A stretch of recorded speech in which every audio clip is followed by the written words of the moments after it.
Hey golfers, Tony McMullen, the founder of Smart Golf Academy here. Today we're going to talk about how to hit your driver a little straighter, something very simple for you. So if you are someone who hits slices or fades, this is going to be a good tip for you, and it's going to help you to get a little bit more efficiency out of your swing and hit the ball a little straighter. But before we get to that, we would love it if you'd give us a like and a subscribe to the channel.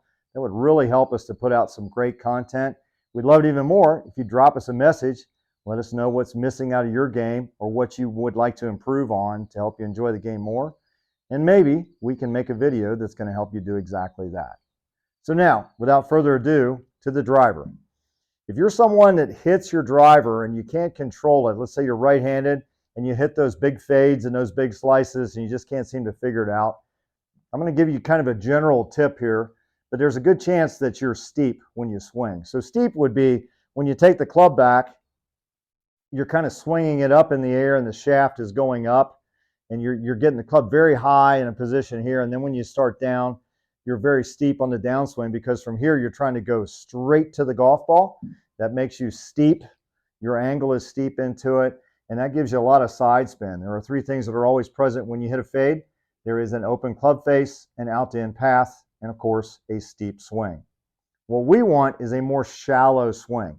So here's the picture. If you have an imagination or you're a visual type person, I want to give you a picture. If you were going to swing your golf club in a room, I'm 6 feet tall. If I want to swing my golf club in a room that only has 7 to 8 foot tall ceilings, I would have to swing it considerably flatter.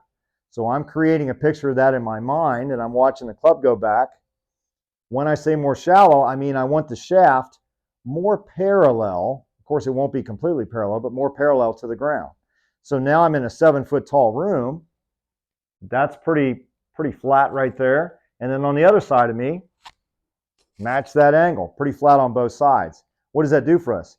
That gives us a chance to attack the golf ball with an inside out path, a more square club face, and the opposite of steep, but more shallow. If we can get that club face a little more square and our path a little better, we're going to see some really good things. Simple drill before you hit the ball, if you go to the range to practice, or maybe even when you're playing. Let your playing competitors and partners know what you're doing here. But you're going to set up, you're going to get the club about 6 to 8 inches off the ground, and you're going to swing very flat. Okay? Shaft is around my right shoulder, height-wise, and then I'm going to swing. It's around my left shoulder. I'm going to do that a few times. Here, here. Some of you may even notice that you turn a little bit more when you swing a little bit flatter because that's helping you to get more torso rotation. Always a good thing, okay? One more time, nice and flat, and nice and flat.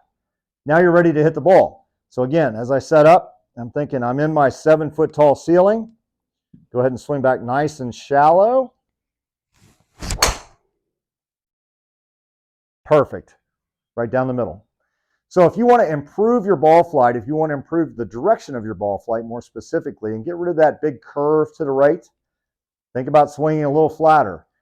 Just envision yourself in a room that has very low ceilings, and you're going to swing flatter underneath that ceiling. And you just want to give yourself an opportunity to swing more shallow rather than more steep. For more tips like these, go to smartgolfacademy.org. Go to the online academy. We're going to make you a better player.